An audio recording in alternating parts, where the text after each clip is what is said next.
꼭 알아야 할 어제의 뉴스. 지난 4일 통화에 이어 엿새 만에 다시 이뤄진 한미 정상통화에서 트럼프 미국 대통령은 우리 정부의 대북 기조에 힘을 실었습니다. 트럼프 대통령은 통화에서 남북 간 대화가 진행되는 동안 어떤 군사적 행동도 없을 것이라고 확인했습니다. 최근 월스트리트 저널이 쓴 북한 공격 준비 기사를 분명하게 부인한 겁니다. 그는 더 나아가 적절한 시점과 상황에서 북한이 대화를 원할 때 미국은 열려 있다고도 말했습니다. 남북 대화가 자연스럽게 북미 대화로 이어질 수 있음을 직접 강조한 겁니다. 트럼프 대통령은 지난 4일 전화통화에서도 한미연합 군사훈련 연기에 전격 합의하면서 문 대통령을 100% 지지한다고까지 했습니다. 1990년대 이래 한국과 미국 양국에 서로 다른 이념 성향을 가진 정권이 들어서면 대북관에서 불협화음이 나곤 했습니다. 김영삼 전 대통령 집권 당시에는 빌 클린턴 전 대통령과 김대중 전 대통령은 조지 W. 부시 전 대통령과 북핵 해결 과정에서 종종 의견 차이를 노출했습니다. 노무현 정부 당시에는 부시 전 대통령과 의견 충돌이 표면화되기도 했습니다. 때문에 민주당 문재인 대통령, 공화당 트럼프 대통령 조합을 놓고 우려가 컸던 게 사실입니다. 하지만 최근 상황은 전혀 다르게 전개되고 있습니다. 청와대는 지난 8개월 동안의 지속적인 노력으로 적어도 북핵 문제에 있어서만큼은 양국 정상 간의 신뢰관계가 확보됐다고 평가했습니다. 문재인 대통령과의 통화가 끝난 지 3시간 후 강요 회의. He felt that the initial talk was extremely good, had a lot of good comment. Hopefully it'll lead to success for the world, not just for our country, but for the world. 백악관 대변인은 트럼프 대통령이 적절한 시기에 적절한 상황에서 북미회담을 여는데 개방적 자세를 보였다고 밝혔습니다. 스티브 골드스타인 국무부 차관은 이날 올림픽 기간 중 북미 접촉 가능성에 대해 계획된 것은 아니지만 어떻게 진행되는지 지켜보겠다고 말했습니다. 북한 측 대표단장의 급에 따라 북미 대화 가능성을 열어놓았다는 분석입니다. 현재 유력하게 거론되는 인물은 최용해 노동당 부위원장입니다. 당 간부 인사를 책임지는 조직 지도부장도 겸직하는 것으로 확인돼 사실상의 2인자입니다. 김영남 최고인민회의 상임위원장은 공식적인 정부 수반이라 펜스 부통령과 만나는데 걸림돌이 없다는 장점이 있습니다. 개막식에 참석하는 펜스 부통령에 관심이 쏠리고 있습니다. 북한 측 대표와 만날 것인지, 만난다면 어느 수준의 대화가 오갈 것인지가 초미의 관심사로 떠오르고 있습니다. 서울 영포빌딩에 있는 다스 사무실에 검찰 수사관들이 들이닥칩니다. 동부지검에서 왔습니다. 여보세요? 문 빨리 오세요. 서울 동부지검의 다스 비자금 의혹 관련 수사팀은 경주의 다스 본사와 이상원 회장의 자택 등 10여 곳을 동시에 압수수색했습니다. 지난달 수사팀이 출범한 지 16일 만에 강제 수사에 착수한 겁니다. 다스 비자금 의혹이 제기된 120억 원이 직원 조모 씨 개인이 횡령한 돈인지 회사 차원에서 조성한 비자금인지를 확인하기 위해서입니다. 지난 2008년 법원의 이단 영장 기각으로 다스의 동의를 받아 자료를 확보해 수사를 벌였던 정호영 특검팀은 직원 조모 씨가 개인적으로 횡령한 것이라고 결론 냈습니다. 검찰은 압수수색에서 확보한 자료를 분석해 120억 원이 만들어지고 특검 수사 뒤 반환된 과정을 자세히 확인할 계획입니다. 돈의 흐름을 따라가다 보면 다스의 실제 주인이 누구인지를 찾는 데도 도움이 될 것으로 기대하고 있습니다. 검찰은 120억 원을 조 씨 개인이 횡령한 것으로 결론 내린 특검 관계자들도 이르면 다음 주부터 소환할 계획입니다. 2018년, 정말 올해는 정말 좋은 해예요. 2018년 1월 11일 방송 시작하겠습니다. 18년이에요? 네. 벌써 그랬나요? 올해가 개년이거든요. 개년? 황금 개년. 예. 그러니까 올 겨울 들어 가장 추운 날씨입니다. 제가 새벽에 이제 실시간으로 온도를 보거든요. 마지막으로 봤던 게 영하 12도까지 봤어요. 그리고 더 시간이 흘렀겠지. 영하 한 15도 정도 나오는 어마어마한 날씨인데 낮 시간대도요. 이게 영하 10도 정도를 유지하고 있는. 바람 불었다 그러면 거의 죽었다. 저는 그렇게 보는데. 내래 이런 건 추위라고 말하지도 않아요. 1.4.5태 때 얼마나 추웠습니까? 제가 강철비를 보고 왔습니다. 제가 그래서. 뭐 시공을 초월하시는 저분 있잖아요. 생 나이가 한 500살쯤 된다고 합니다. 네. 자, 신비님. 굉장히 오래 살았어요. 반갑습니다. 예, 어서 오시고요. 참, 적은이가 없어서 참. 자, 신비님 보고 굉장히 귀여워하고 있는 우리 유명정님. 안녕하세요. 간밤에 그 추위를 온몸으로 맞으면서 돌아다니는 유명정입니다. 그렇지만 추위는 정말 싫어. 이불 밖은 위험해. 우리 마차님. 안녕하세요. 마차입니다. 요새 너무 추워서 오토바이가 시동이 안 걸려요. 오토바이 타시는 분이죠. 예. 요즘 위험해요. 춥기도 하고 빙판지면. 그렇지. 오토바이 위험합니다. 조그마한 그 오토바이 타고 다니면 예쁘겠다. 위험하다고. 자, 어쨌든 추운 날씨를 뚫고 오셔서 감사드리고요. 자, 마차님. 네. 지금 새날 달력. 그 유명한 새날 달력이 지금 매진, 사실상 매진인 거죠? 네, 펀딩도 성공적으로 마쳤고 지금 주문도 추가 주문까지 받은 것까지 전부 다 이제 소진이 되어서요. 더 이상 주문은 받을 수가 없는데 아직 입금을 하지 못하신 분들 자녀 분량을 조금 남겨놨기 때문에 혹시 몰라서 그래서 이번 주까지 입금을 해주시면 다 보내드릴 수 있고요. 오늘 이메일 보내주신 분 중에서 이병민 님이 계시는데 답장을 보내드려도 이메일이 자꾸 돌아와서 저희 쪽에 다시 한번 이메일하고 핸드폰 전화번호를 좀 남겨주셨으면 합니다. 네. 다른 분들은 아직 못 받으셨거나 입금하셨는데 그리고 신청은 하셨는데 입금을 안 하신 분들은 이번 주까지 정리를 해주시면 다 출고할 수 있도록 해드리겠습니다. 사실상 이제 품절이 된 건데 네. 저도 이제 새날 대표 입장에서 감사드린다는 말씀드리고요. 악플 한 건 없이 정말 달력은 잘 만들어서 잘 팔았다. 그러면서 그 수익금은 세월호 4.16 기억저장소에 기부하는 걸로 여러분들의 어떤 뜻을 모아서 전달하도록 하겠습니다. 감사드리겠습니다. 방송하는 오늘 다스 본사를 압수수색했습니다. 검찰이 120억 원대 비자금, 이 조성 의혹, 뭐 요즘에 엄청나게 말들이 많죠. 정호용 BBK 특검에 대한 이야기도 있고 최근에 정호용 BBK 특검이 나는 잘못한 거 없다, 제대로 조사했다 이렇게까지 이야기를 하는 그 말도 안 되는 상황까지 왔는데 부끄럽더라고요. 역사 앞에 진실을 밝혀야 됩니다. 자기는 제대로 된 수사를 했다, 뭐 이런 식으로 이야기를 하고 있잖아요. 지금 이 다스 압수수색한 것은 며칠 전에 국세청이 특별세무감사를 들어갔잖아요. 네. 그 이후에 국세청은 돈에 관한 부분들 장부를 전문적으로 들여다보는 거고 검찰은 이제 증거 확보를 위해서 압수수색을 들어갔는데 두 가지 목적이라고 봅니다. 첫 번째는 지금 푸나님이 얘기한 것처럼 정호용 특검이 과연 제대로 했는지 덮어줬는지에 대한 자료를 확보하는 거예요. 그 당시 특검이 그냥 개인적인 횡령이었다고 끝냈잖아요. 맞습니다. 네. 그리고 수사 기록을 다 이관은 했어요. 그런데 그 과연 본인들이 확보한 수사 기록을 다 이관했을지 아니면 빼서 감추고 이관했을지를 이번 다스 압수수색에서 나온 문건과 대조를 해보면 어느 정도 윤곽은 나올 거라고 보고요. 다스에서 나오는, 물론 오랜 시간이 지나서 다 자료가 완벽하게 남아있을 수는 없을 수도 있습니다. 이미 시간이 많이 지나서. 그렇지만 다스의 특성상 이 사람들 수기장부를 썼기 때문에 이거 굉장히 어려운 부분들이 있어요. 다 파기하지 않으면 증거들이 어느 정도는 남아있을 거라고 보고요. 아마 이번 검찰이 이 다스에 대해서 직접 압수수색을 들어갔다는 것은 결국은 한 가지입니다. 끝까지 수사하려는 의지의 표현이라는 거죠. 일단은 어쨌든 올 것이 왔다. 우리 얀비 아저씨는 올 것이 왔다. 시작됐다라는 건데 지금 어쨌든 검찰이 공소시효 40여일 남겨놓고 전격 압수수색 한 10곳이 넘는다고 하죠. 근데 실제로 제가 경주에 갔을 때 경주의 시민들은 MB가 경주 경제를 망쳤다 이런 소문이 많아요. 그러니까 지금 이거에 대한 대대적인 국세청이 굉장히 검찰보다 사실은 무서워요. 무섭죠. 예, 자본주의 사회에서 국세청에 한번 뜨면 정말 대단합니다. 국세청은 예, 그 기업들 입장에서는 예, 저승사자예요. 대단한데 거기에다가 이제 며칠 지나서 검찰까지 압수수색을 했단 말이에요. 근데 이게 제가 볼 때는 우리나라 검찰의 하던 행태를 보면 먼저 조사를 다 해놓고요. 이거를 증명한 증거를 확보하러 가는 거거든요. 그러니까 이미 조사는 끝났다 이렇게 보시면 되는 겁니다. 그런데 이게 사실은 아까 말한 대로 정호용이 주 타겟이라기보다는 BBK의 이제 실주인을 먼저 찾아야 이게 지금 문제가 된 거거든요.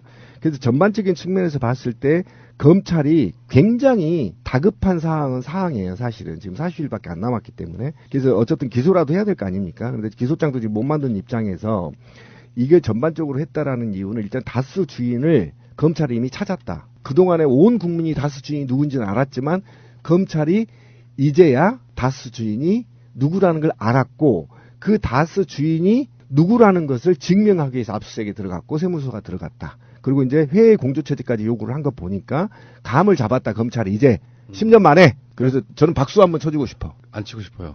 아 그래도 잘한 거야. 40일 남았잖아. 어쨌건 이 사건의 핵심은 간단합니다.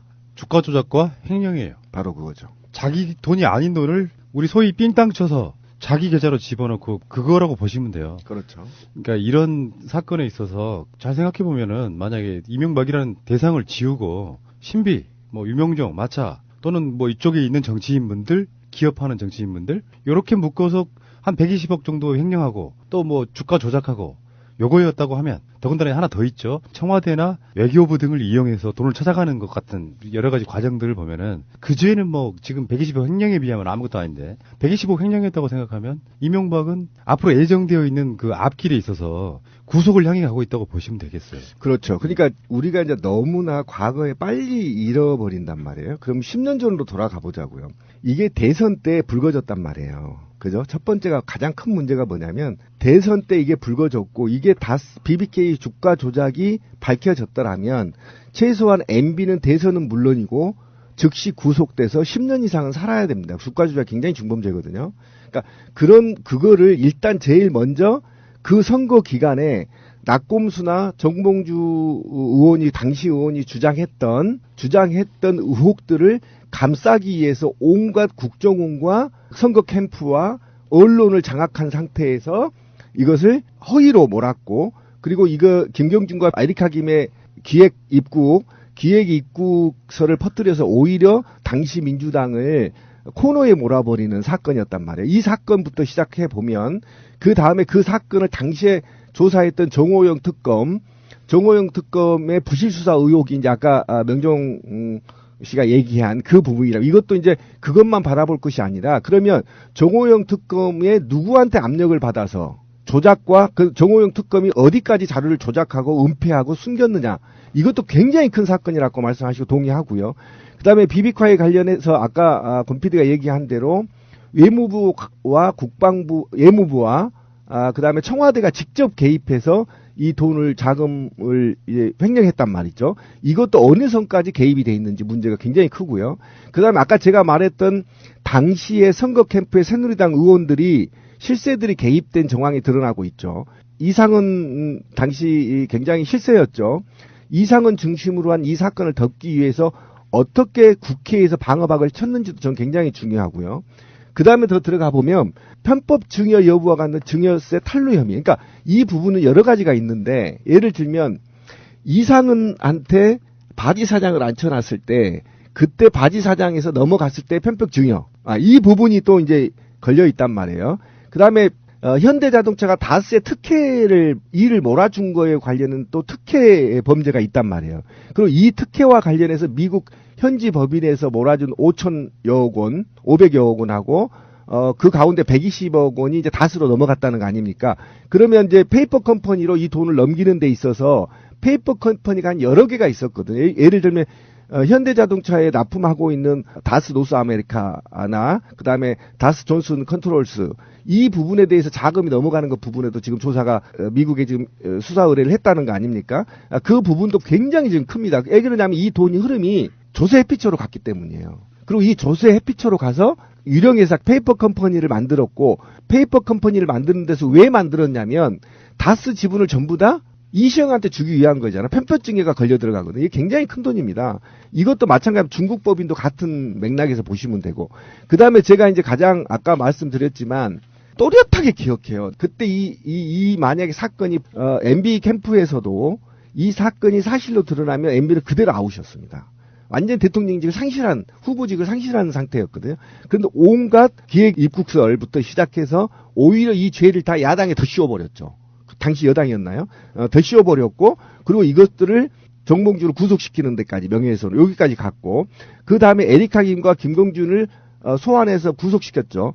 구속시켜놓고 돈을 빼앗아갔잖아요. 이 과정에서 법무부와 구치소도 법무부니까요. 법무부와 누가 개입되어 있는 건지도 정확히 밝혀야 돼서 이 건 하나만으로도 저는 뿌리를 뽑아야 된다. 그 정호영 특검하고요. 당시에 그 특검으로 파견나갔던 검사 그렇죠. 일부는 이명박의 것으로 볼 증거가 없다. 이런 식으로 지금 우기고 있는 거예요. 근데 그 증거들을 더 찾아내서 이명박 거라는 확증만 지을 수 있다면 이것도 이제 어떻게 보면 약간 가치관이 좀 들어가는 부분인데 그렇죠. 이 정도 되면 이명박 거라고 할 수밖에 없지 않느냐 하는 그런 것들이 있는데 법적으로 이명박 것이라는 증거가 나올 수는 사실 없어요. 모든 지표들이 정황이라고 하잖아요. 법적인 용어로. 정황들이 이명박의 것임을 가르치고 있는데 정호영 특검과 검사의 이야기는 그런 거예요. 이명박 것으로 볼 증거가 없었기 때문이었다라고 설명을 하거든요. 근데 그 증거가 있으면은 바로 그냥 구속하면 되지. 그런 논쟁이 무슨 의미가 있어? 아니 근데 정호영은요 입이 100개라도 말을 못해요. 이 새끼는 짱돌로 한 대 맞아야 제정신을 차려요. 왜냐면 아니 경리가 120억을 갖고 도망갔는데 너 그 돈 어디다 뒀냐 한마디만 물어보면 될 일을 무슨 소리예요. 더불어서 한 가지는 이미 2012년 10월에 다스 압수수색했던 기록이 있거든요. 그리고 이번에 압수수색을 한 것은 그때 당시에 압수물품 목록 리스트와 지금 리스트 그리고 특검이 수사 종료하고 인수인계해준 리스트만 비교해보면 정호영 특검이 어떤 일을 했는지가 그냥 루트가 딱 나오는 거예요. 확인이 가능하다고 봅니다. 그러니까 결국은 종합적으로 보면 이런 멍청한 짓을 계속했던 이유는 이게 멍청한지 모르겠지만 어쨌든 이시영이 다스 해외 법인을 장악하기 위한 자금으로 활용한 거 아닙니까? 그리고 결국은 지금 이시영이 다 장악하고 있다라는 겁니다. 그러면 이 돈이 이상은이 바지 사장으로 있다 하더라도 결과적으로는 실주인이 MB였고 MB가 이시영 자기 자식한테 세금도 내지 않고 고스란히 편법으로 아들한테 물려주는 과정이 돼 있는 거 아닙니까? 이건 현실이자 팩트고 지금. 그러면 실수인이 누구냐? 이상은 왜 지 조카한테 줍니까? 지 아들한테 주지. 이상은 거라면. 그리고 정호영이 얘기하다 지금 넘어갔는데 정호영이 당시 그 격리 120억 갖고 가는 거 있잖아요. 다 들통났잖아요. 본인이 쓰지 않았다는 거. 근데 왜 추가 조사 안 했죠? 왜 계좌 추적 안 했죠? 격리가 120을 갖고 나가는데 자기가 도망가지도 않고 왜 지금도 근무하죠? 이거는 정호영이요. 진짜 입이 10개라도 말할 게 없습니다. 당신이 직접 나서서 국민 앞에 솔직하게 밝히고 죄를 받아야 돼요, 정호영은. 그 신비님이 제가 하고 싶은 말씀을 제가 할게요. 네. 정호영의 입을 짱돌로 조사합을 사정없이 조사. 그걸 다시 넣어봐요. 자, 잠시 후에 다시 오겠습니다. BBK라는 투자 자문회사를 설립을 하고 여러분 이거 다 거짓말인 걸 아시죠?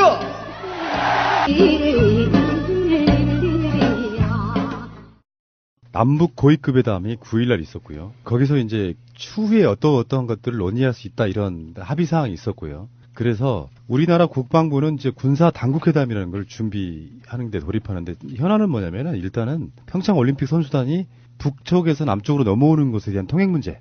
거기는 다 군인들이 지키고 있기 때문에 그런 부분하고요. 대북 확성기 중단. 확성기가 북한한테는 굉장히 가장 짜증나는 문제 중에 하나였었거든요. 우리도 짜증나요. 그러니까 우리 쪽이 통행이 훨씬 좋대요. 짜증나잖아요. 그래서 그 확성기로 막아서 소리를 소음하게 만드는 그것 자체가 남북한의 냉전 같은 거잖아요. 그것을 중단하는 문제도 지금 논의를 해야 되고 등등. 그러니까 평창 올림픽으로 촉발된 남북 간의 대화가 이제는 군사적으로 옮겨가는 겁니다. 그래서 이게 긴장 완화에 있어서는 사실상 현실적인 조건에서는 저번에 서로 간의 통신선 지금 다시 개통했고요. 그렇다 보니까 지금 날씨는 엄청 추운데 남북 간 사이의 관계는 굉장히 뜨거워지고 있다 이렇게 말씀드리고 싶네요. 그렇죠. 그래서 빈부장지대는 지금 꽃이 다 폈다고 해요. 뜨뜻뜨뜻. 그러니까. 예, 야, 막 열매도 꽃놀이 가야겠네. 새로 날아다니고. 저런 상상력 이뻐요. 아주. 꽃 보러 갑시다. 자, 지금 비무장지대 쪽에 벚꽃도 피었고요. 장미도 피었고요. 네. 어쨌든 지금 저는 굉장히 흥분된 상태예요. 드디어. 그렇지. 신비 자전거 타고 네, 죽기 전에 한번. 네, 곧 자전거 타고 평양을 지나갈 수 있겠다. 실크로드를 탈 수 있겠다. 뭐 이렇게 해서 다시 뽑아야 돼. 엑셀로 실크로드 타고 이렇게 쭉 유럽까지 가면 자전거를 몇 개 바퀴를 교환해야 되는 건지 뭐 이런 것도 각 계산이 되잖아요. 꿈을 꾸는데 정말 기분 좋았고요. 왜 제가 기분이 좋았냐면 군사 당국 회담은요. 우리 남한에서는 군이 실세가 아니잖아요. 근데 북한에서는 군이 실세란 말이에요. 당이 군을 장악하고 있고 당의 위원장이 김정은 위원장이란 말이에요. 그러니까 결국 군대가 300만이 제가 알기로는 좀 넘거든요. 그러니까 북한은 그다음에 경제 규모의 80%를 국방비로 썼어요. 지금까지. 그렇기 때문에 북을 전부 다 장악하고 있다 이렇게 보면 되는 겁니다. 그러면 북의 최고의 실세의 그룹인 군과 남한의 군이 만나서 얘기를 한다는 거는 첫 번째 의제는 일단은 평창올림픽과 관련한 각가지의 군사적 문제 해결이겠죠. 그 다음에 북한에서 요구하는 거는 어차피 한미일 연합훈련을 중단해달라는 거거든요. 그런데 이것이 두 개로 갈라질 수가 있어요. 하나는 평창올림픽 좌우로 해서 좀 중단해달라. 1차적인 거고 2차는 한미연합훈련은 모두 폐지해달라. 이 두 가지가 요구될 가능성이 굉장히 높습니다. 근데 1차적으로 지금 비무장지대에 지금 봄꽃이 다 피고 있는데 무리하게 북한에서 요구할 리는 없고요. 일단은 첫째 얘기가 평창올림픽 기간 내에 좌우로 해서 좀 군사 조치를 좀 풀어달라 이런 겁니다. 그래서 2차적으로 이런 요구사항들이 오갔을 때 저는 이제 높게 평가한 건 뭐냐면 총칼을 서로 이게 대고 있잖아요. 북한군과 남한군이. 그런데 이들이 직접 만나. 얼마나 가슴 뭉클해질까요? 저는 그 북한 대표단이 처음에 도보로 평화의 집 쪽으로 건너올 때 저는 감동적이었어요. 그 자리가 왜 북한 군들이 막 귀순하고 막 총 맞고 막 그런 다 그쪽이거든. 근데 거기에 양복 입은 북한 대표단이 우르르 몰려오는 그걸 보면서 영화로 말하면 사실 그 비주얼에 약간 저폭들 걸어오는 느낌이었는데 그 느낌 자체가 평화가 다가오고 있구나가 굉장히 역사적인 장면 중에 하나였거든요. 근데 진짜 중요한 문제인데 신비님이 말씀하신 것처럼 사실 북한이 요구사항이라기보다는 평창올림픽 기간 동안에 문재인 대통령도 끊임없이 연합훈련 안 한다 뭐 이렇게 했고 트럼프도 거기에 화답을 해줬고요. 문제는 지금 이렇게까지 벌어지고 나니까 트럼프가 드디어 이제 뭐 막말을 쏟아내든 뭐 김정은 뭐 돼지새끼 이렇게 표현 안 했지? 근데 느낌은 그랬다고. 네, 그렇죠. 북한이 원한다면 대화는 열려 있다라고 하는 굉장히 진전된 표현이 나온 거예요. 어느 한쪽도 양보하지 않고 양쪽 다 계속 공격만 해대요. 막 표현 이상하게 써가면서 막 미치광이 개망나니 막 이렇게. 근데 그러던 관계에서 트럼프가 북한이 원하면 대화는 항상 언제나 열려 있다 이렇게 얘기하잖아요. 그렇죠. 여기서 김정은이 막말을 쏟아내는 건 불가능해요. 그렇죠. 불가능하죠. 네. 그러니까 이게 한국에서의 처칠관 지켰던 의지, 평창을 평화올림픽으로 만들겠어. 그렇게 밑밥 깔아놓고 나니까 김정은 위원장이 신년사에서 평창올림픽 가고 싶어. 그러니까 이쪽에서는 평창올림픽 기간 동안에는 군사훈련 같은 거 안 와. 뭐 이렇게 왔다 갔다 하는 쉽게 표현하면 진짜 이건 진짜 핑퐁인 거죠. 그러니까 미국에서 굉장히 전향적인 발언이 나온 거예요. 사실은 이거를 더 확대시키면 김정은 위원장이 원하는 쪽의 결과물인 거예요. 냉철해. 바로 그건데. 그러니까 일단은 문재인 대통령을 내가 안 좋아할 수밖에 없는 이유가 좋아할 수밖에요. 다시요. 어쨌든 좋아할 수밖에 없는 이유는 저는 사실은 좀 불안했습니다. 남북관계. 얘기하자면 지난 9년 동안 너무나 개판을 쳐놔서 이걸 어떻게 해법을 풀어야 되느냐 했는데 정말 저는 이렇게까지 이 문재인 대통령이 잘할 줄은 몰랐어요.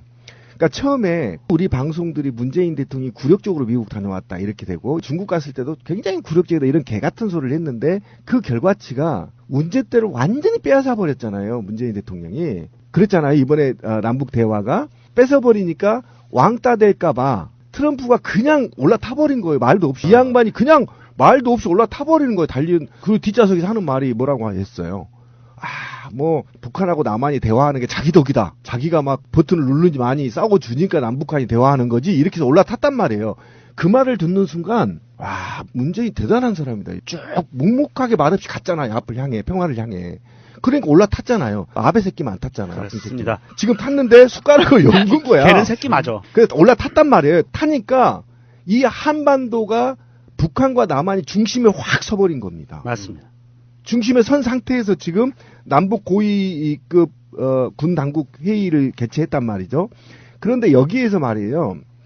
굉장히 제가 고맙게 생각하고 남북한을 얘기했던 게 뭐냐면 북한은요. 우리 방송에서 수없이 나갔잖아요.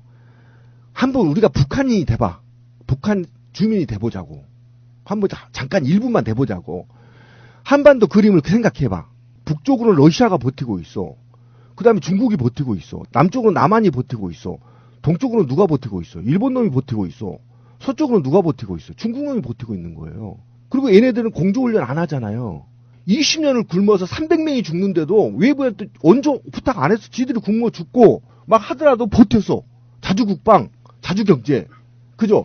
그런데 있잖아요. 인류에서 가장 제국주의였던 가장 무서운 무기를 갖고 있는 미국과 경제적으로 잘 살고 있는 일본, 그 다음에 OECD 경제대국 8인가 되죠, 우리나라가? 1, 3, 8.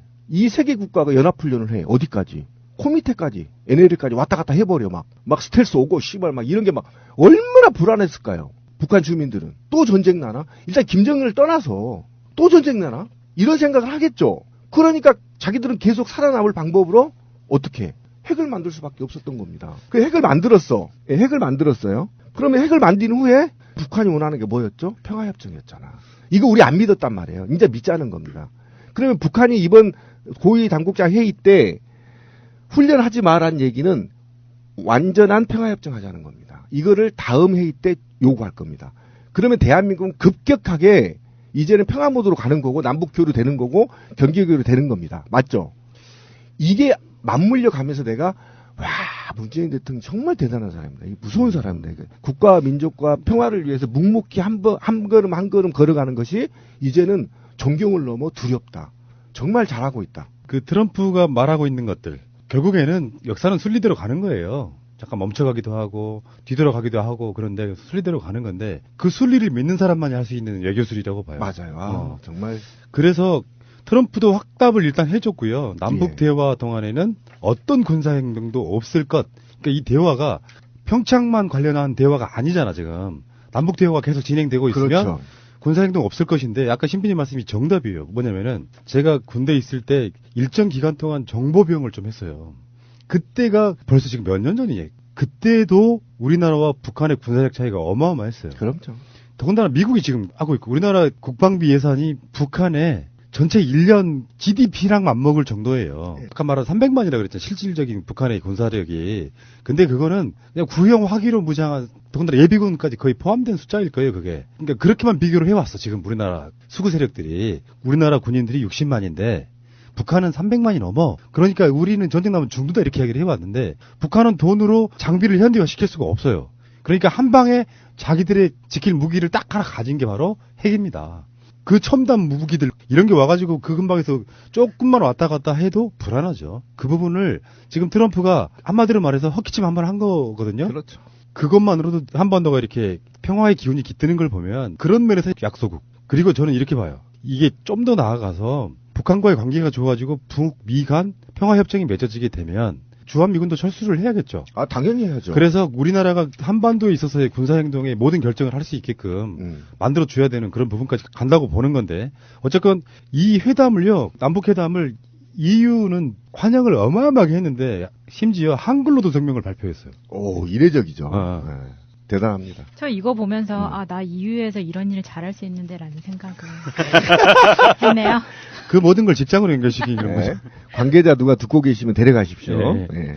전 세계적으로 화약거들이 있어요. 뭐 중동에도 있고 아프리카에도 있고 뭐 중앙아시아에도 있고 있긴 한데 핵에 관련된 국제적인 분쟁은 좀 덩어리가 크잖아요. 그 세계 대통령이라는 트럼프가 맨날 막 트윗 싸대면서 이렇게 말폭탄을 막 날리는 상황에서 근데 정작 한반도에서는 이렇게 신스 문재인 대통령으로부터 생겨난 이런 이 흐름이 지금 꽃을 피고 있어서 이야기 들어보니까 진짜 우리나라 정부 청와대하고 국방부 쪽은 정말 살얼음판 걷는 듯이 조심 판 안 깨려고 엄청 노력하더라고요. 그러겠죠. 근데 저는 이제 우리 애청자분들이나 우리도 이제 약속을 좀 해야 될 것 같아요. 그리고 북한은 우리가 싸워야 할 대상이 아니다. 그 다음에 북한이 원하는 건 평화협정이에요. 완전한 평화협정, 영구 평화협정. 이거를 국제사회에서 정확히 하고 지금 북한이 원하는 건 저기죠. 자기들이 지금 1년 예산에 70-80%를 국방비로 쓰는 거를 거의 20% 다운시켜서 이제 국방비 지출 안 하고 경제개발에 지금 투자하겠다는 거 아닙니까?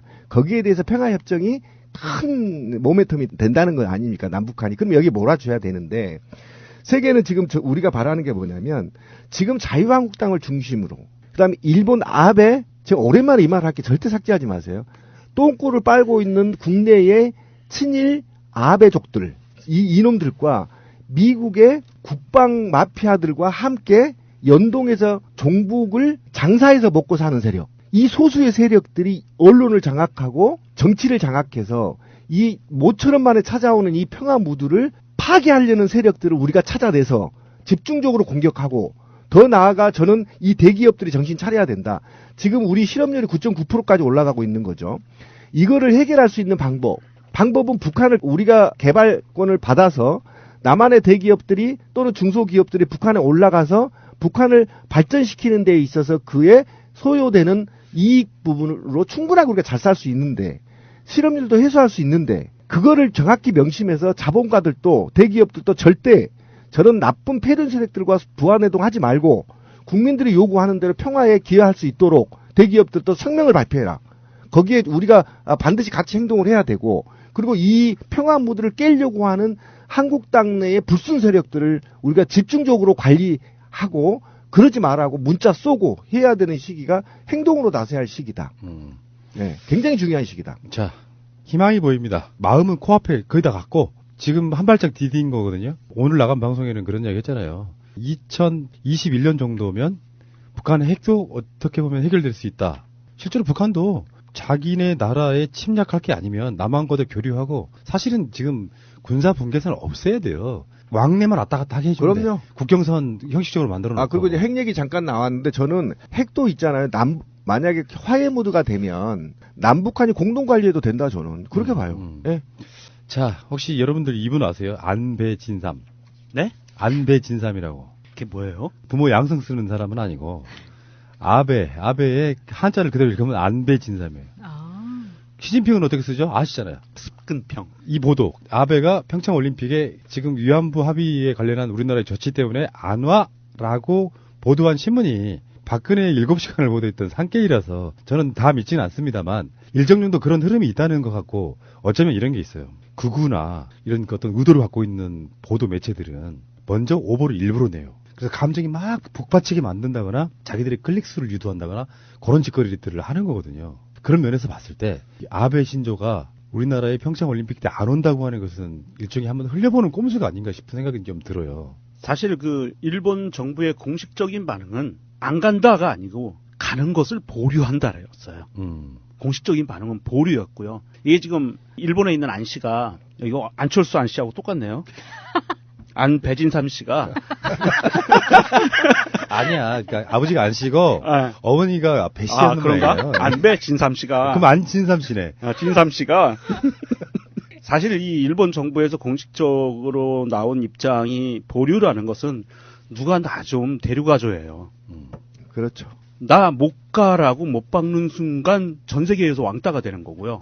이 평창올림픽을 계기로 모든 나라가 참가하는데. 그러니까 이럴 때일수록 와야 되는 거 아니에요? 그렇죠. 그런데 자존심 상하는 거예요. 아니, 이 15긴 문제를 어떻게 할 수가 없어요. 지금 일본 입장에서는 이거 건드릴 수가 없는 거예요. 자기들이 건드리는 순간 이거는 폭탄 터지는 거라 건드릴 수 없는 상황이고 그냥 예전의 약속을 지켜줘라고 밖에 얘기할 수 없는 상황이고 그러는 상황에서 그냥 간다라고 얘기할 수 없고 안 간다 그러면 큰일 나고 하니까 보류해놓고 이거는 그 미국 쪽에서 누군가 와서 자기들을 데려갔으면 하는 이런 그 메시지를 보내는 거거든요.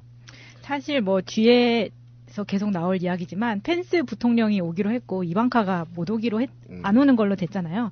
사실 이방카가 왔었으면 아베가 조금 더 편하게 한국을 같이 올 수 있는 구도를 좀 그릴 수 있지 않았나 싶어요. 왜냐면 아베는 일단 이방카한테 질러준 게 있잖아요. 660억. 우리한테 100억 원 줬지만 이방카한테 660억만큼 밀어줬었기 때문에 국민적 감정은 안 좋을 수 있지만 어쨌든 이방카를 좀 이용해 먹을 수 있는 카드가 될 수 있었는데 그것마저도 없어져 버린 거죠. 근데 제가 여러분들한테 묻고 싶어요. 아베가 왜 평창에 와야 돼요? 왜 아베가 평창에 와야 돼요? 아니 대한민국에서 문재인 대통령이 주관하고 대한민국이 주관하는 동계올림픽에 진삼 씨가 안 오면 안 되지. 아 그래요? 와서 아련을 해야죠. 일단 다르게 생각합니다. 아시아를 먼저 버린 놈들이 일본 애들이에요. 네, 맞습니다. 그리고 아시아를 풍지박산 냈죠. 네, 아시아에서 제가 알기로는 1,000만 명이 더 죽었거든요. 2차 대전 때. 그러니까 아시아를 무차별 살상하고 자원을 탈취한 것도 일본이거든요. 전쟁이 끝나고 이 새끼들이 무슨 짓을 한지 아세요? 탈아시아를 내쳤어요. 탈아시아를 내치면서 본격적으로 미국에 푸들이 되기 시작했죠. 우리는 아시아에서 가장 고등한 동물이니까 서양 애들하고 레벨이 같아. 씨발 내가 쪽팔리게 어떻게 아시아 애들하고 놀겠어. 그래서 태평양 언저리에 있는 우리는 양키하고 높게 그래서 양키 쪽에 붙어서 축구도 우리하고 안 쳤어요. 예전에. 걔네들이 지금 스포츠 잘한 거 사실이잖아요. 그 이유가 다 서양하고 놀았기 때문인 거죠. 그렇게 떠놓고 인제 와서 무슨 평창을 참여하니 오지 마! 씨발. 안 오면 왕따 된다니까요. 아이, 새끼야. 쟤 있잖아. 문재인 대통령 너 오지 마. 그래도 나중에 울면서 올 거야. 배 타고. 붙은 거 보세요. 예. 울고 오기 때문에 와요. 신경 쓰지 마시고요. 문제는 아베 이 녀석이 정신을 차려야 된다는 거예요. 한반도의 평화가 찾아오면 일본한테 도움이 돼요. 이런 멍청한 새끼가 세상에 어디 있어요.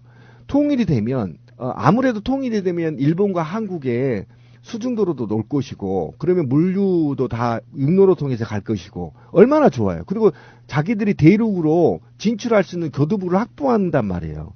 그런데 남북한이 막혀 있어. 그러면 지금 일본이 경제가 계속 하락하고 있잖아요. 추락하고 있단 말이에요. 그런데 아직도 종북 팔아서 미국에 똥꼬 빨면서 먹고 사는 시대가 아니란 말이에요. 일본도 이제 자립을 해야 돼. 미국에서부터.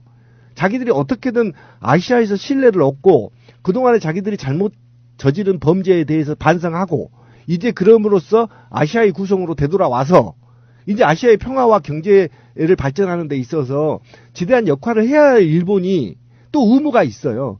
그런데 고작 100억 원 우리나라 돈으로 100억 갖고 말이죠. 10억 원이죠. 그 100억 가지고 좀스럽게 지 껌값도 안 되는 돈 갖고 말이죠. 삐져가지고 꼭 홍준표처럼 얼굴 봐요. 안철수하고 홍준표하고 아베하고 얼굴이 비슷해요. 안 심하다니까? 비슷해요. 삐진 것 보면 오기가 가득 차가지고 맞아요. 이마에 네. 비슷해. 왜 오기를 부리냐고 아베가 그냥 오케이 잘한다 평화 가자. 자기도 평화기금 내겠다. 앞장서서 내서 나중에 남북한이 좋아지면 쥐들도 유럽, 시베리아, 몽고, 인도 이쪽으로 수출품 판매하는 데 있어서 부산에서 선적해서 쭉 그냥 차로 가면 돼요. 열차로. 그럼 물류비용도 작게 들고 자기들 좋거든. 근데 왜 목리 부려가지고 꼭 홍준표처럼 말이야. 목리 가득 차갖고 눈빛도 제대로 국민들 못 보고 그러냐는 거예요. 그냥 당당하게.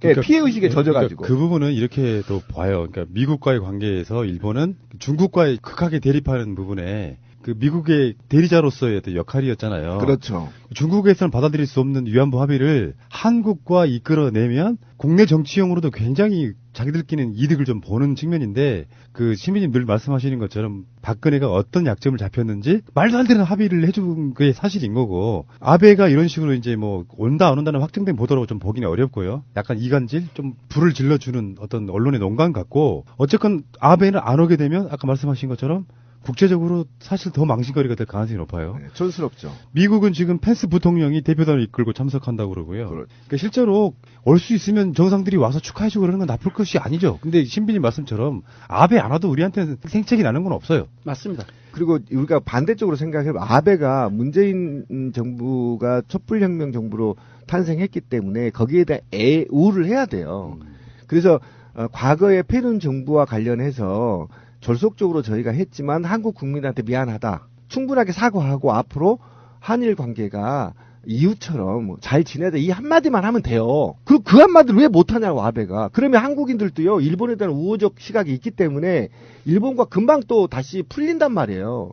근데 그 말 한마디를 왜 못하냐고. 촌스럽게. 자, 그런데 사실 그 위안부 그 합의에 대한 진상 규명을 해서 외교부가 발표를 했고 며칠 후에 광경화 장관이 우리가 어떻게 할 거야. 오늘 방송에도 나갔습니다만 파기가 아닌 것도 아니고 긴 것도 아닌 표현은 그렇습니다. 파기는 안 한다인데 니들이 준 돈은 돌려줄게. 그리고 우리가 바라는 건 진정한 사과지 이따위 돈 아니야 이거니까 전체적인 내용 맥락으로만 보면 사실상 파기한 건데 파기란 말만 안 했을 뿐이에요. 근데 이게 여론조사 결과가 나왔는데 여론조사 결과를 보니까 처리 잘했다가 63%고요. 잘못했다가 21%예요. 국민적인 아젠다 세팅에서는 이 정도면 무난하게 잘 처리했네 라고 지금 받아들이고 있는 거거든요. 근데 일부 언론들만 지금 할머니들을 말을 빗대가지고 불만스럽다고 이야기하고 있는데 저는 그걸 지금도 이해를 못하겠어요. 근데 제가 이걸 AR에서 받았거든요. 다 4444번입니다. 네번 다. 질문지가.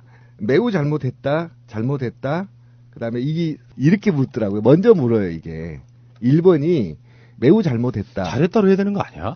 그러니까 이걸 바꿔줘야 되거든요. 1, 2번을 네 번 묻더라고요. 4개 질문을. 근데 다 정답은 4444였어요. 어떻든 이게 물어왔는데 문제는 뭐냐면 그러니까 파기도 아닌 것이 그 다음에 재협상도 요구하지도 않은 것이 대신 돈은 돌려주겠다.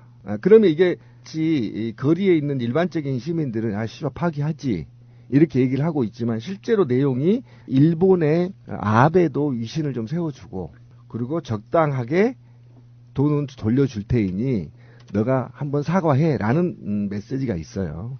아베와 박근혜 간의 사적인 어떤 이런 약속은 국제적인 국가 간의 협의로 인정 안 한다는 의미도 포함되어 있다고 봐요. 왜냐하면 그게 돈이라는 건 뭐냐면 니들이 딴소리 안 하는 걸로 이 돈 먹고 떨어졌잖아. 사인 간에도 그렇죠. 그런 경우가 많잖아요.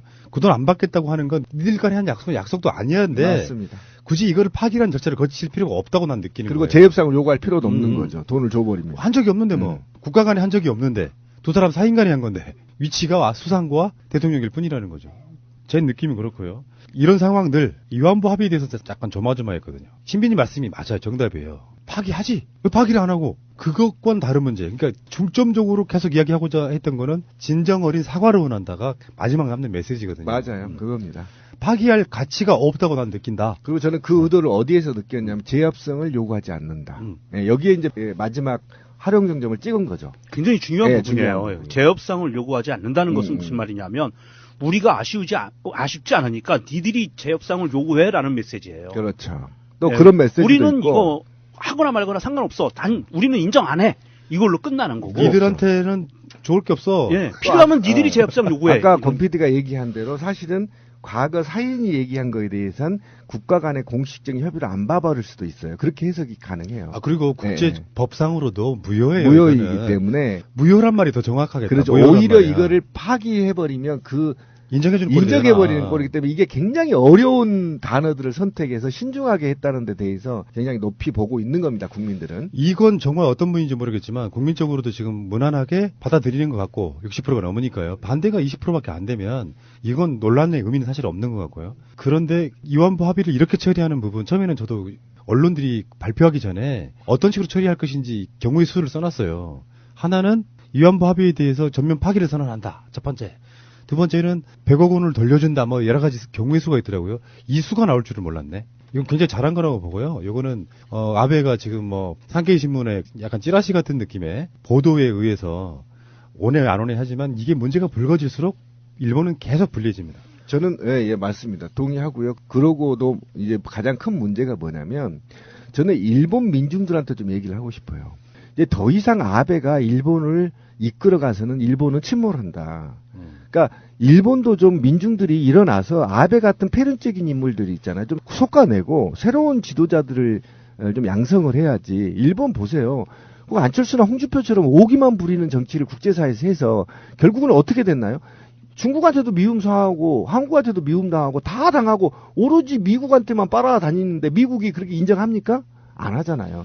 이번 같은 경우도 사실은 남북 화해 무드도 일본을 만약에 신뢰했다면 미국이 일본을 조종해서 어떻게 관여하게 했겠죠. 근데 버려버리잖아요, 미국이 일본을. 그러지 말고 아예 지역적으로 이제 사과하고 또 일본인들도 더 이상 아베 같은 놈들 수상으로 앉히지 말고 그냥 새로운 인물로 좀 교체해 가면서 동북아시아에 좀 평화를 같이 논할 수 있는 인물로 좀 뽑아줬으면 좋겠다. 그리고 이번 그 위안부 합의에 대한 대한민국의 공식 입장이 나오고 나서 일본은 반발하고 있지만 중국은 공식적으로 굉장히 큰 환영을 하고 있고요.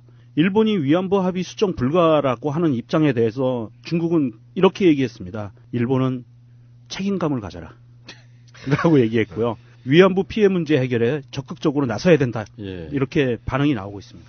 자, 뭔가 술술 풀린 느낌 아니에요? 우리 무술년에는 무언가 술술 풀려서 무술년 아닐까요? 웃어주세요. 신비 복직 될 때까지 술술 풀린 거 아니에요. 무조건 술술 풀리는 거. 무조건 술술 풀리는 바로 무술년이고요. 좋다. 방송을 막 오랜 시간, 우리가 지금 5년째 하고 있잖아요. 그럼 대부분의 3, 4년 정도는 박근혜 탄핵되기 전까지는 뭔가 무지하게 답답하고 막 힘들었던 거거든. 올해는 지금 1월 2일부터 김정은 신년사가 나오면서 우리가 좀 답답한 뉴스 전했던 게 기레기 청와대 기자회견에서 물어본 그런 정도 질문밖에 없어. 그리고 뭐 중동 UAE 문제 정도. 대부분의 문제는 잘 풀리는 이야기를 전달하고 있거든요. 왜 그러냐면 그게 평소에 계속 소통하기 때문에.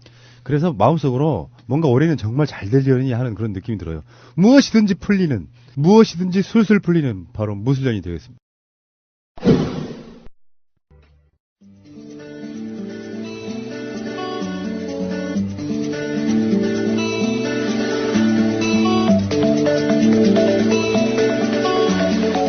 저는 저의 헤어스타일 천사를 한번 생각을 해봤어요.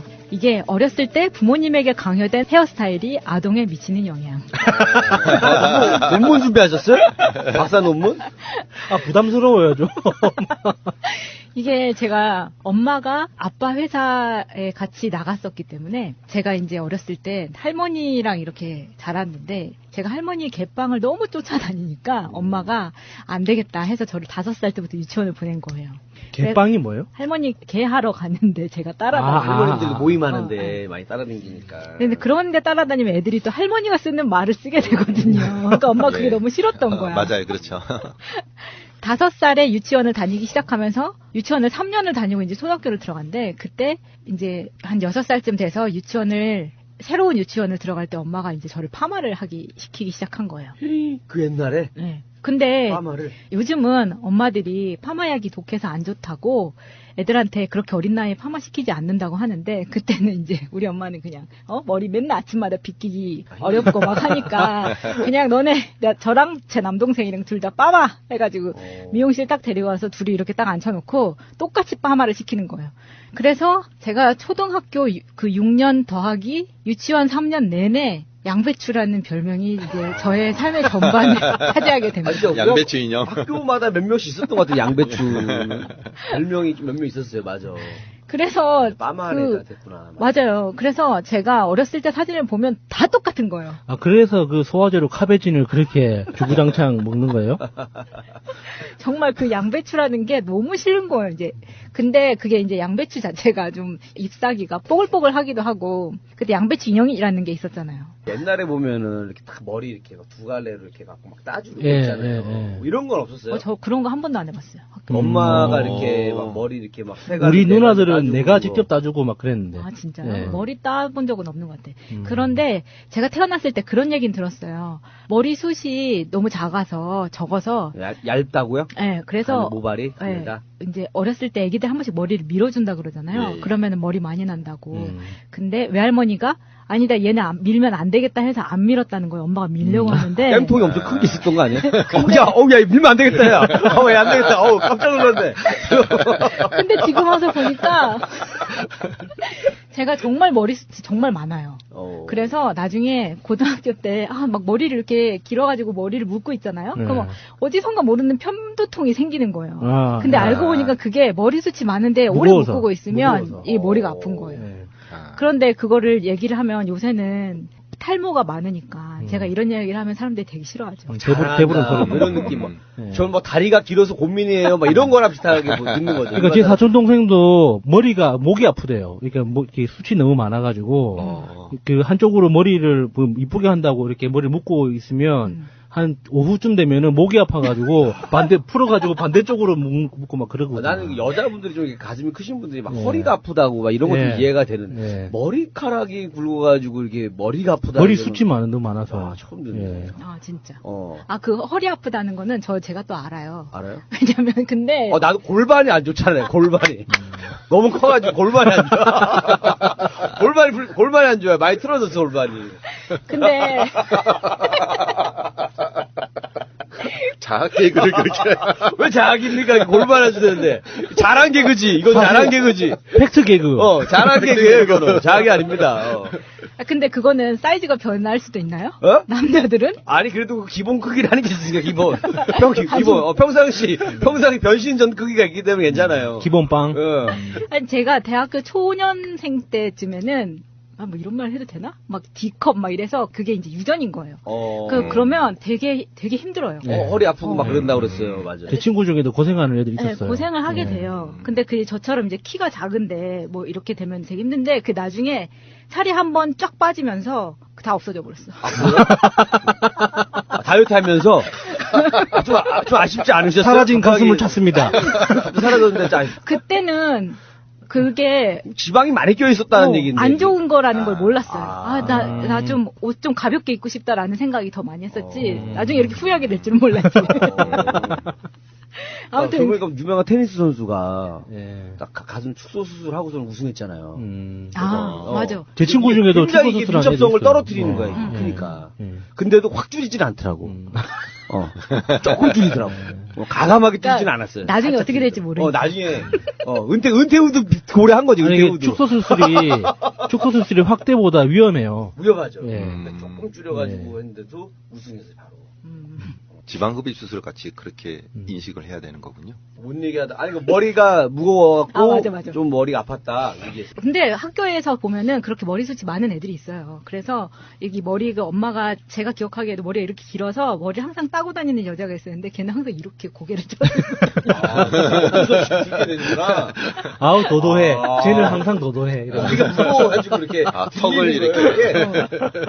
그래서 근데 이제 나중에는 이게 스치는 가위가 생겼잖아요. 네, 그렇죠. 그래서 가면은 정말 이제 숱을 많이 치는 거죠. 근데 제가 중학교 때쯤 들어갈 때는 이제 다 단발머리를 하잖아요. 근데 지금처럼 그때는 그런 파마가 없어서 그 스트레이트 파마라고 있어요. 혹시 들어보셨어요? 네, 머리를 피는 건데 그때는 이게 판에다가 머리를 대가지고 이렇게 쭉쭉 피는 거였어요. 붙이는 거. 그런 식으로 해서 단발일 때는 단발머리가 여름에 시원할 것 같잖아요. 여름에 제일 더운 게 단발머리예요. 왜요? 그러니까 차라리 묶는 게 나아. 이게 머리 다 목을 가리고 있기 때문에 진짜 답답해요.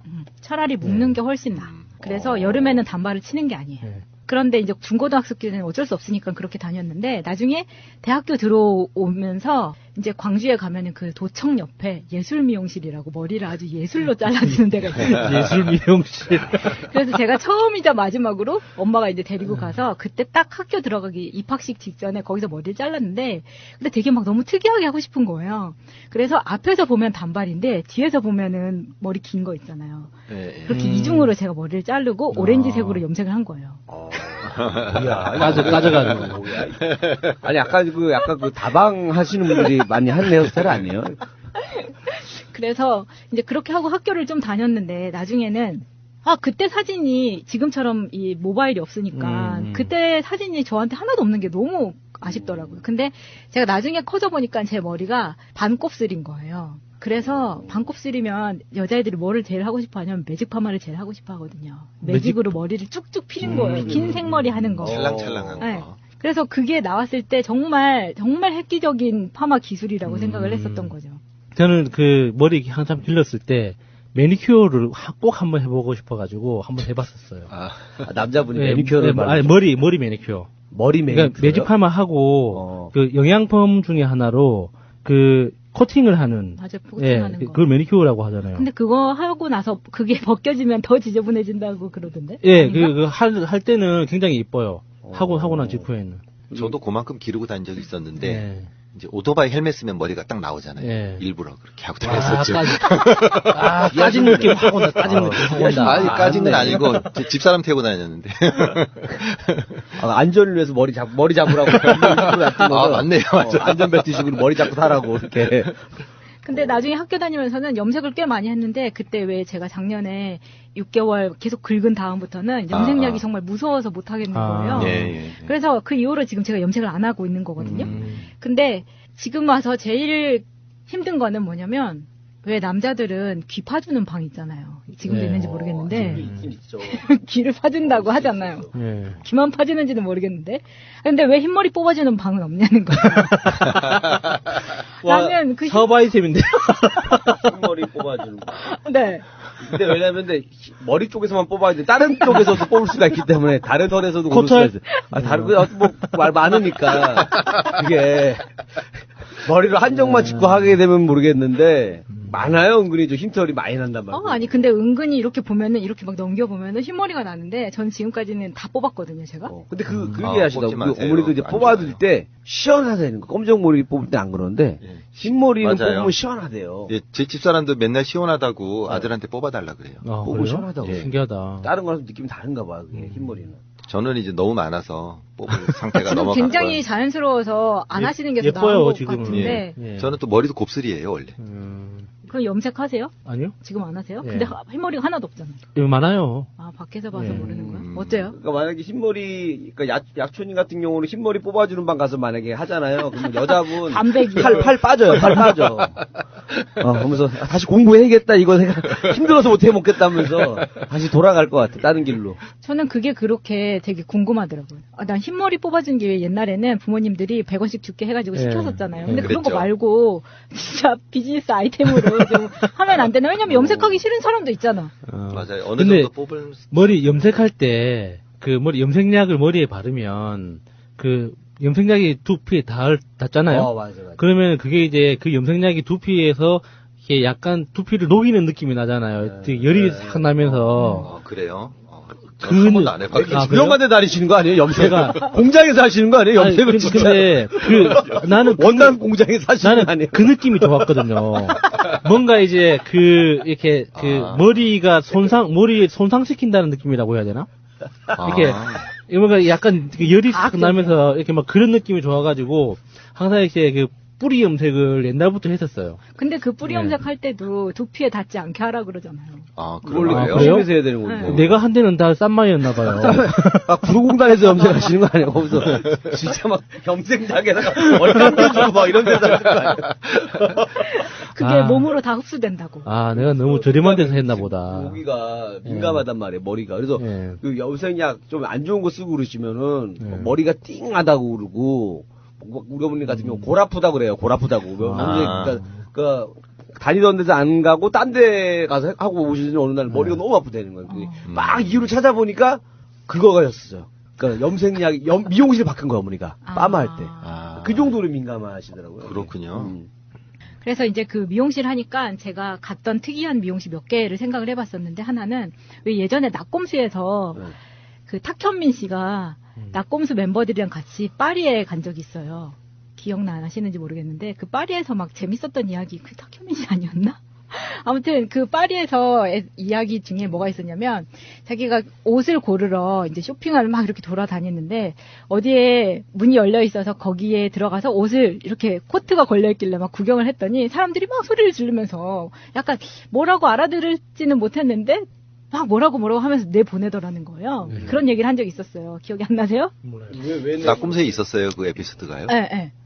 다 들은데 왜 기억이 안 나지? 그게 아니었나? 아무튼 그게 있었는데 그게 뭐냐면 그 프랑스에서는 겉옷을 입고 남의 집에 안에 들어가는 게 약간 결례예요. 그러니까 거의 현관에 옷걸이 있는 데다가 다 벗고 들어가는 거거든요. 근데 이제 그거를 착각하고 거기서 옷을 고른다고 이거를 보고 남의 옷을요? 네. 그러니까 그 미용실도 그렇게 돼 있었던 거예요. 미용실도. 그러니까 앞에서 벗고 들어가는데 이제 거기서 이제 남의 옷을 이렇게 손대고 있으니까 나가라고 막 하는 거죠. 그랬던 기억이 나더라고요. 그래서 저는 프랑스에서 머리를 잘라본 적 없는데 워낙 자주 왔다 갔다 했으니까 굳이 거기서 모험을 해보고 싶지는 않았어요. 근데 비슷한 프랑스 말을 쓴 모로코에 갔을 때 제가 너무 그 모로코가 이 네일을 잘한다고 해서 미용실에 현지 미용실에 가서 이걸 한번 해보고 싶다고 해서 갔었는데 거기는 이슬람 국가잖아요. 그러니까 미용실이 남자가 머리를 잘라줄 수는 있는데 나랑 같이 간 남자가 그 미용실 안에서 같이 있을 수는 없는 거예요. 그래서 그 남자는 나가서 기다려야 되는 거예요. 그게 너무 웃긴 거야. 머리 자르다가 중간에 또 음악 나오면 또 절하고선 다시 자르고 이러지는 않아요? 이슬람 가면은? 모로코는 모르겠어요. 그래요? 네. 그럴 것 같기도 한데요. 근데 거긴 되게 웃겼던 게 M으로 시작하는 비즈니스는 다 국왕이 갖고 있는 거라 그랬거든요. 국왕 가족들이. M. 그래서 맥도날드도 국왕이 그거 가져와가지고 자기네 종족이 쓰고 그런다 그랬어요. 그래서 M으로 시작하는 대형 마트들 막 이런 것도 다. 대형 사업. MB 사업. 막 그런 MB. 거. 그랬던 게 있고 우리나라에서는 애견 미용실. 가본 적 있으세요? 전 한 번도 없어요. 우리는 집에서 깎아요. 그러니까 저도 그 얘기를 하고 싶었어요. 제가 집에서 깎아보려고 보통 막 우리 이모들도 보면은 애들이 어리면 그냥 집에서 깎는 게 낫다고 집에서 깎기도 하더라고요. 그래서 뭐 어때 나도 한번 해보자 하고 막 너무 또 거금 6만 원짜리 이 바리감을 산 거예요. 한번 해보겠다고. 그게 카페 가면 다 막 나와 있어요. 그 리뷰 보고 사야 돼요. 저도 이제 최근에 이제 바꿨는데 괜찮더라고요. 정말? 네. 그래서 저도 이제 그거를 사가지고 하려고 하는데 일단 강아지를 잡을 수가 없으니까 이게 너무 위험한 거예요. 내가 잘라주기가 너무 힘든 거야. 그러니까 마취총 쏴가지고 이렇게 기절시킨 다음에 하면 안 돼요? 근데 그게 미용실에서 이제 쓰는 방법이기도 한데. 그래요? 그러니까 약간 마취를 시켜서 잘라주는 거예요. 뭐 너무 나대니까. 근데 그게 안 좋은 게 그러고 나서 애들이 되게 아픈 경우가 있어요. 급격하게 스트레스를 받는 거죠. 그러니까 미용실 자체가 그렇게 좋은 건 아니에요. 갔다 오면 무조건 스트레스 받거든요. 근데 제가 그때 잃어버렸던 강아지 있잖아요. 그 강아지를 처음 미용을 하고 얼마 안 돼서 잃어버린 거였는데 그때 그 시주였는데 어떻게 잘라줬냐면 양 네 발을 털을 조금만 남겨놓고 나머지를 싹 짧게 잘라서 마치 붙이시는 것처럼 그렇게 했단 말이에요. 그러니까 정말 예뻤었거든요. 그렇게 딱 하고 이제 다 씻기고 난 다음에 거기에는 전자레인지 같이 생긴 게 있어요. 그래서 그 안에다 강아지를 쏙 집어넣으면 거기서 바람이 확 나와가지고 강아지를 순간 딱 이렇게 뽀송하게 만들어주는 거예요. 다 말려주는 거예요. 요즘은 드라이 해주는 거구나. 네, 강아지 많이 키우는 집은 그거 사서 집에다 갖다 놓기도 하더라고요. 맞아. 있어요. 그거 비슷하게 하는 거 있어요. 맞아. 그러니까 무슨 뭐 드라이기를 어떻게 꺼다하고 키면은 전체적으로 이렇게 바람 나오게 하는 것도 있고. 근데 그거 한번 미용하는데 한 3만 원 정도 되지 않아요? 네, 3만 원 정도면 싼 거예요. 기본이 3만 원인 거예요? 그러니까 저도 처음에는 6만 원 바리깡 사서 평생 쓰면 되지 했는데 그게 도저히 안 돼가지고 이 중고나라에서 팔고 다시 데리고 갔거든요. 아니, 나도 제가 직접 자르거든요. 가끔씩 이제 잘라요. 근데 집에서 잘라주는 게 제일 좋기는 해. 네. 강아지 저 잘 스트레스 잘라요. 안 받으니까. 저 바리깡 많이 해봤어요. 강아지 이렇게 하잖아요. 근데 이제 그 강아지 자를 때 이제 좀 이제 힘든 게 등이나 이런, 등 쪽 있잖아요. 등 쪽은 괜찮아요. 편해, 자르기가. 등하고, 근데 얼굴 부분하고, 또 앙컵 강아지 같은 경우는 앞에 이제 꼭지 있잖아요. 꼭지. 꼭지가 이제 밀다가 같이 날아갈까봐. 조심스러워요. 잘 이렇게 해야 돼요. 그런 게 있군요. 네, 좀 조심해서 잘라야 되고, 목욕시킬 때도 보니까는 막 뭐 어디 뭐 엉덩이도 짜줘야 되고, 좀 많더라고요. 이게 은근히 손이 많이 가요, 강아지가. 맞아. 털도 해야 되지, 뭐, 주사도 맞춰야 되지. 주사도 어머니가, 집에서 하세요? 네, 어머니가 주사도 그게 제일 다 여러 마리 키우는 아줌마들. 네, 제가 봤을 때는 얘기 듣고서는 주사 놓는 것도 저는 집에서 했거든요. 요즘은 동물 약국 가가지고 약 사서 그거 좋죠. 놓고 그리고 그 미용할 때 스트레스 많이 받으니까 가장 인기가 많은 데가 어디냐면 마취를 안 하고 미용사가 강아지를 잘 다뤄서 잘라주는 데인데 그게 쉽지가 않아요. 사실은 미용사들이 많이 다치거든요. 그 말은 들었어요. 네. 그래서 저도 그 강아지 잃어버리고 나서 그 길을 산책을 많이 왔다 갔다 했었기 때문에 해방촌에 그 애견 미용실에 원장님한테 지나가는 길에 잃어버리고 나서 일부러 들어가서 이제 저 그 강아지 잃어버렸다고 이제 또 울고불고 난리를 쳤거든요. 그러면서 얘기를 하다 보니까 거기 원장이 되게 귀엽게 생긴 남자였어요. 근데 얘기를 하다 보니까 나랑 동갑이고 이 사람이 이전에 그 SBS 짝에 나왔던 사람인 거예요. 그래서 나중에 막 찾아보고 여기서 나왔던 사람이 기사도 나고 막 그랬었거든요. 근데 이제 내가 막 그렇게 난리를 치니까 그때 그 선생님이 제가 그 20분 동안 강아지 잃어버린 이야기 할 때 너무 짧아서 얘기를 못했었는데 그 중간에 그 애견 미용실 원장님하고 저하고 같이 차를 타고 신촌을 가서 한 이틀을 같이 그 사람이 찾아줬어요. 그래서 신촌역에서부터 이대 방면으로 주택가를 다 돌면서 계속 이제 모찌야 이걸 했었거든요. 모텔이 많은데. 그래요? 유독 그쪽만 계속 돌았다라는 얘기가 있는데 유독 다른 데도 많은데 유독 그쪽하고 신촌하고 이대 그쪽이 많거든요. 좋은 정보 감사합니다. 거기 많거든요. 근데 그 사람이 정말 착해가지고 나중에는 그냥 되게 그렇게 고마웠었는데 그때 못 찾고 나니까 그리고 거기가 이사 가고 나서 다시 만나지는 못했어요. 그런데 미용실 생각하니까 또 그 선생님도 생각나고. 연락 주세요. 우리 마차님이 기다리고 있습니다 지금. 네, 여기까지 제가 생각해본 미용실 헤어스타일의 이야기였습니다.